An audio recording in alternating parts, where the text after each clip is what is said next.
తెలుగు రాష్ట్రాల్లోని అన్ని జిల్లాలకు విస్తరిస్తూ అత్యాధునిక వైద్యం అందిస్తున్న మల్టీనేషనల్ హాస్పిటల్ మెడికవర్ హాస్పిటల్స్ ఇప్పుడు మన వరంగల్లో నమోదు చేసుకున్నాం. తెలంగాణలో 8 పార్లమెంటు స్థానాలు గెలుచుకున్నాం, 8 అసెంబ్లీ గెలిచినాం, మళ్ళీ ఈరోజు 8 పార్లమెంటు గెలుచుకున్నాం.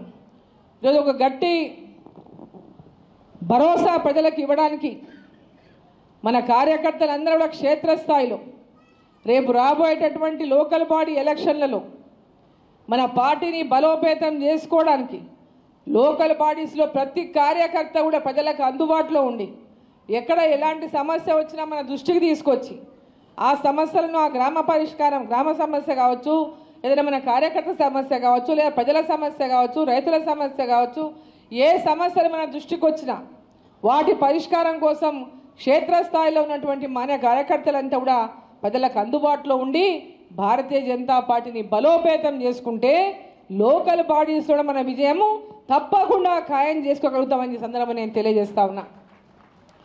ఇప్పటి నుంచే శక్తి కొలది మనం గ్రామాల్లో ఉండి ప్రజలకు అందుబాటులో ఉండి కేంద్ర ప్రభుత్వం నరేంద్ర మోదీ గారు అందిస్తున్నటువంటి పథకాల పట్ల వాళ్ళకి అవగాహన ఎట్లయితే మనం ఎన్నికల్లో చెప్పినామో వాటిని ప్రజల దగ్గరికి తీసుకెళ్ళి వాటికి అందించేటటువంటి ప్రయత్నాన్ని చేసి ఈరోజు ఆయుష్మాన్ భారత్ కావచ్చు, అనేక ఇన్సూరెన్స్ పథకాలు కావచ్చు, అదేవిధంగా ముద్రా లోన్లు కావచ్చు, విశ్వకర్మ లోన్లు కావచ్చు, అనేక పథకాల విషయంలో ప్రజలకు అవగాహన కల్పిస్తూ వారితో మమేకమై పనిచేయాల్సినటువంటి అవసరం మనందరికీ ఉందని చెప్పి ఈ సందర్భాన్ని నేను తెలియజేస్తా ఉన్నా.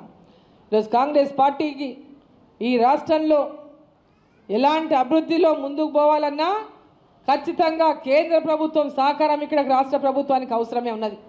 ఈరోజు కేంద్ర రాష్ట్ర ప్రభుత్వాలు అభివృద్ధి కోసం కలిసి పనిచేయాల్సినటువంటి అవసరం ముందున్నది.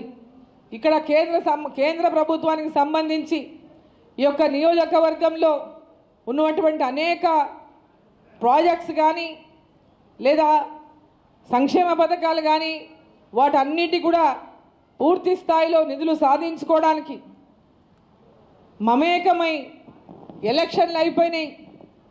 ఈరోజు ఎలక్షన్లు అయిపోయినాక నీది నాది అనేది ఏం లేదు, అంతా ప్రజల కోసం మనం పనిచేయాల్సినటువంటి అవసరం ఉంది. ఆడ రేవంత్ రెడ్డి ఇంటికి వెళ్ళి ఇచ్చేది ఏం లేదు. ఈ రాష్ట్ర ప్రభుత్వం ఇచ్చేదంటే ప్రభుత్వమే, కేంద్ర ప్రభుత్వం ఇచ్చేదంటే ప్రజల కోసమే. ఈ రెండు ప్రభుత్వాలు తెలంగాణ అభివృద్ధి కోసం, మహబూబ్ నగర్ ప్రజల యొక్క అభివృద్ధి కోసం మమేకమై కలిసి పనిచేయాల్సినటువంటి అవసరం ఉంది. ఆ యొక్క కలిసి పనిచేయడానికి భారతీయ జనతా పార్టీ పార్లమెంటు సభ్యురాలుగా ఎప్పటికీ అభివృద్ధి లక్ష్యంగా పనిచేసేటటువంటి అరుణమ్మ సిద్ధమని సందర్భంగా నేను తెలియజేస్తా ఉన్నాను. అదేవిధంగా కేంద్ర ప్రభుత్వం సహకారం తప్పకుండా సాధిస్తామని చెప్పి సందర్భంగా నేను తెలియజేస్తా ఉన్నా.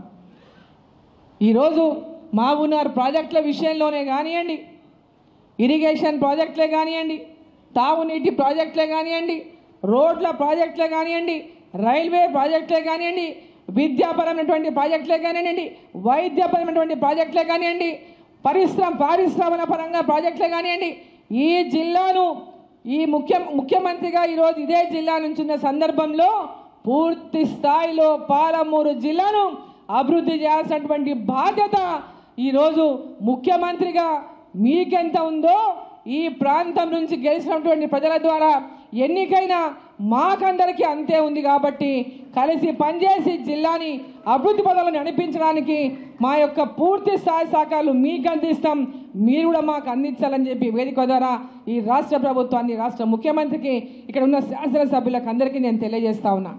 తగాదాలు ఎక్కువైపోయినాయి గ్రామాల్లో, వాటిని పరిష్కరించడానికి రాష్ట్ర ప్రభుత్వం పెద్ద ఎత్తున చొరవ చూపి చిన్న భూతగాదాల దగ్గర చంపుకునే వరకు వెళ్తున్నటువంటి పరిస్థితులను వెంబడే వాటిపైన దృష్టి సారించి అటువంటివి ఎక్కడా జరగకుండా కూడా చూడాల్సినటువంటి బాధ్యత రాష్ట్ర ముఖ్యమంత్రి పైన ఉంది, ఈ జిల్లా ఎమ్మెల్యేల పైన ఉందని చెప్పి ఈ సందర్భాన్ని నేను తెలియజేస్తా ఉన్నా. ఈరోజు మహబూబ్ నగర్ పార్లమెంటు ఉమ్మడి మహబూబ్ నగర్ జిల్లా అభివృద్ధి కోసం కమిట్మెంట్తో పనిచేయడానికి ఎల్లప్పుడూ డీకే అరుణమ్మ సిద్ధమని మీకు మరోసారి మీ అందరికీ కూడా నేను తెలియజేస్తా ఉన్నా. కార్యకర్తల సమస్యలే కానీ అభివృద్ధి విషయంలోనే కానీ ఎల్లప్పుడూ కూడా పూర్తి సమయాన్ని కేటాయించేటటువంటి ఒక లక్ష్యం ఉన్నటువంటి నాయకురాలిగా అదే విధమైనటువంటి లక్ష్యాన్ని ముందు కూడా కొనసాగిస్తానని మీకు అందరికీ కూడా ఈ సందర్భంగా నేను తెలియజేస్తా ఉన్నా. మనం మహబూబ్నగర్లో గెలిచినాం, మన పార్టీ కూడా ఇక్కడ అధికారంలో ఉన్నటువంటి ఒక నూతన ఉత్సాహంతో వచ్చినటువంటి ప్రతి కార్యకర్త కూడా అదే ఉత్సాహంతో ముందుకెళ్ళి కలిసి పనిచేయాలని చెప్పి ఈ సందర్భంగా మిమ్మల్ని అందరినీ నేను కోరుతా ఉన్నా. ఎప్పుడు ఎవరికి జంగాల్సినటువంటి అవసరం లేదు, భయపడాల్సినటువంటి అవసరం లేదు, వెనక్కి తగ్గాల్సినటువంటి అవసరం లేదు. మన వైపు న్యాయం ఉన్నప్పుడు ఎవరు తల వంచాల్సినటువంటి అవసరం లేదని చెప్పి ఈ సందర్భంగా నేను తెలియజేస్తా ఉన్నా. కానీ పార్టీకి నష్టం జరిగే పని కానీ, మన కార్యకర్తలకు నష్టం జరిగే పని కానీ, పార్టీకి నష్టం జరిగే పని కానీ ఎక్కడ కూడా అటువంటి పరిస్థితి రాకుండా కూడా చూసుకోవాల్సిన బాధ్యత కూడా మన పైన ఉందని చెప్పి నేను తెలియజేస్తా ఉన్నా. ఎక్కడ మన పార్టీకి మచ్చ తెచ్చే పని కానీ, పార్టీకి నష్టం జరిగే పని కానీ ఏది కూడా జరగకుండా కూడా మనం చూసుకోవాల్సినటువంటి అవసరం ఉంటుందని నేను తెలియజేస్తా ఉన్నా. ఏది వచ్చినా మీ దృష్టికి అటువంటి ఉంటే నా దృష్టికి తీసుకురండి, కానీ ఏ విధంగా పరిష్కారం చేసుకుందామో చేసుకుందాం. కానీ పార్టీని రోజు రోజుకు కీర్తిని పెంచుకుంటూనే మనం పోవాలి తప్ప పార్టీ యొక్క కీర్తిని ఎక్కడ కూడా తగ్గించకుండా ఉండాల్సిన బాధ్యత కూడా మన కార్యకర్తల పైన ఉందని చెప్పి ఈ సందర్భంగా నేను తెలియజేస్తా ఉన్నా. 3 టర్ముల అసెంబ్లీలో పనిచేసినటువంటి అనుభవం కానీ, ఈరోజు పార్లమెంట్ అంటే దానికి చాలా ఇంతలు పెద్దగా. ఒక రాష్ట్రానికి ఆ రోజు మేము మెంబర్లు ఉన్నాం. ఈరోజు టోటల్గా 543 మంది సభ్యులు ఉండేటటువంటి పార్లమెంట్లో మేము కాలు పెట్టినాం. అక్కడ ఒకరినోరు పరిచయం చేసుకోనికనే చాలా టైం పడుతుంది. కాబట్టి పార్లమెంటులో కూడా మన యొక్క సమస్యలను వినిపించడానికి, మన పాలమూరు సమస్యలే కానీ, మన తెలంగాణ సమస్యలే కానీ వినిపించడానికి ఎప్పుడు ఎలాంటి ఇష్యూస్ వచ్చినా వాటిపైన పార్లమెంటులో మరి ప్రసంగించడానికి కూడా తప్పకుండా నా వంతు తప్పకుండా ప్రయత్నం చేస్తానని చెప్పి మీకు అందరికీ కూడా ఈ సందర్భం నేను తెలియజేస్తా ఉన్నా.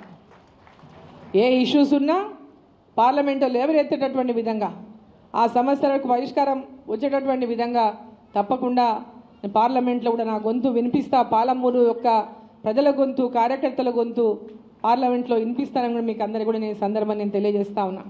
अपने आप को हिंदू कहते हैं, वो 24 घंटा हिंसा हिंसा हिंसा, नफरत नफरत नफरत, असत्य सत्य असत्य।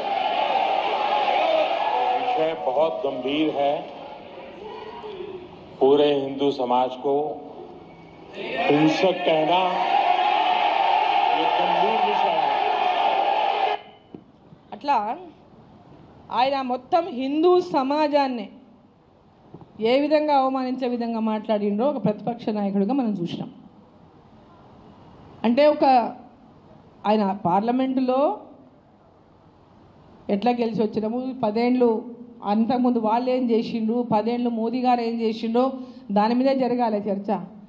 ప్రెసిడెంట్ గారు హిందూ గురించి మాట్లాడలే, ముస్లిం గురించి మాట్లాడలే రాష్ట్రపతి గారు, ప్రెసిడెంట్ గారు.